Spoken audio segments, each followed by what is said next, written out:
To keep things simple, we will assume that labour is our only variable input. So, what is the contribution that each additional worker makes to total product?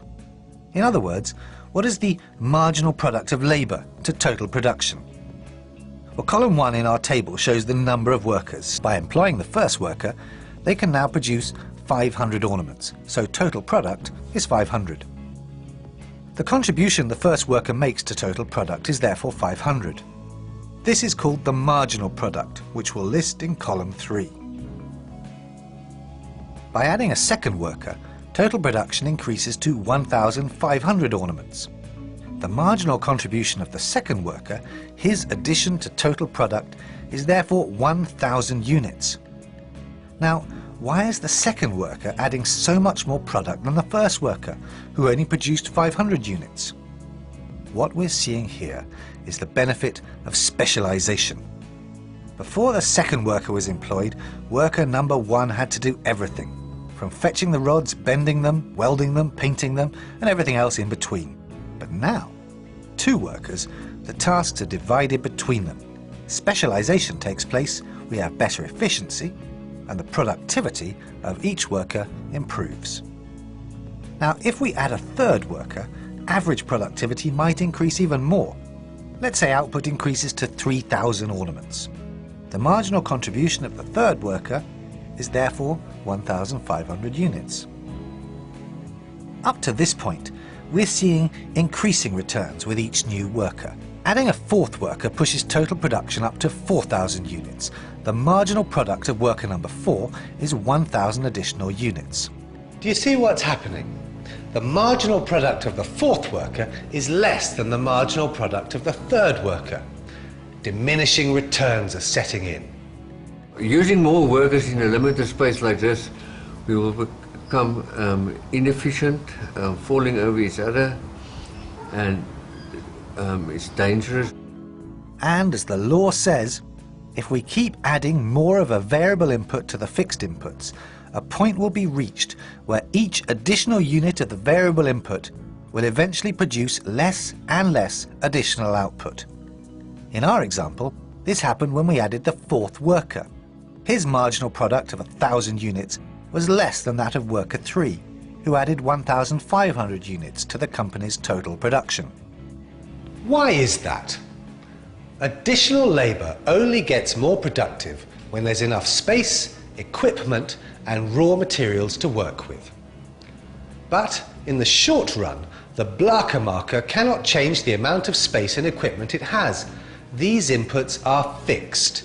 All it can change is the number of workers. Adding a fifth worker still increases output up to 4,500 units.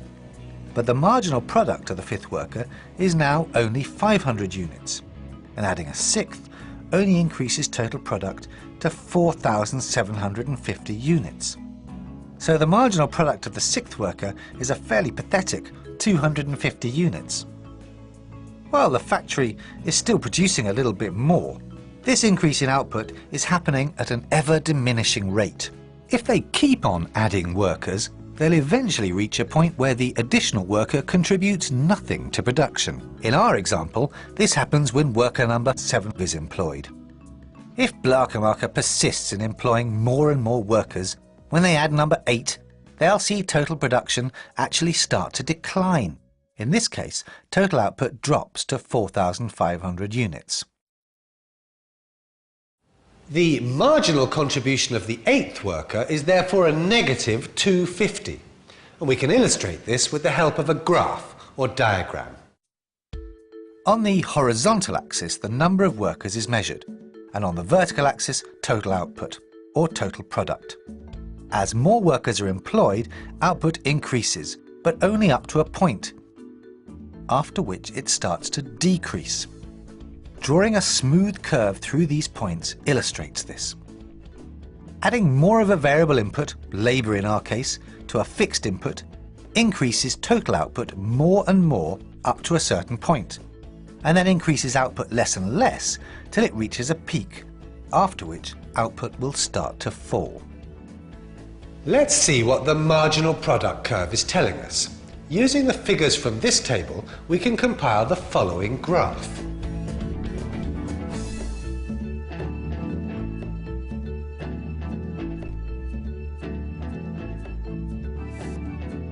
Marginal product first increases, it reaches an optimal point, and then starts to decrease, and finally becomes negative.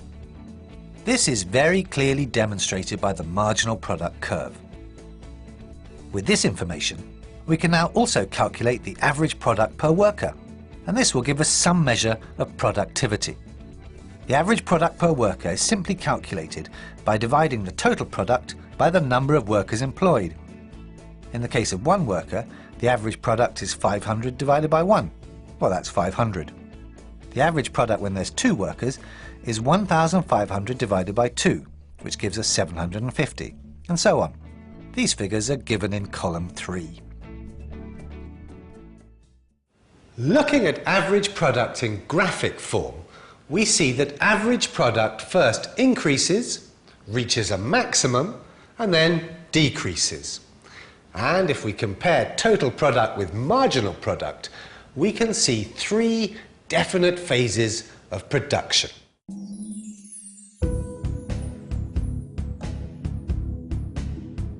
Phase 1 is up until point B. Total product grows at an increasing rate, and the marginal product of each additional worker also keeps rising. Phase 2 lies between point B and point A. Total product is still growing, but at a slowing rate. The marginal product of labour is getting less and less with each additional worker, but the total output is still growing a little. Phase 3 is everything after point A. Total product is now falling, and the marginal product of labour is now actually negative. Looking at these 3 phases, where would the company ideally like to be? In phase 1, 2, or 3? Well, definitely not in phase 3. In this phase, production declines and the additional workers have a negative contribution. That leaves us with phase 1 or 2. The general principle for most businesses is that as long as total production is growing, even if it's only slightly, it's fine to keep adding labour. In the short run anyway, that's all the firm can do if it wants to increase output. It's only when extra labour doesn't add any more output that it becomes a real problem. Exactly where in phase 2 the best position for the firm is will depend on the price of the product and the cost of production.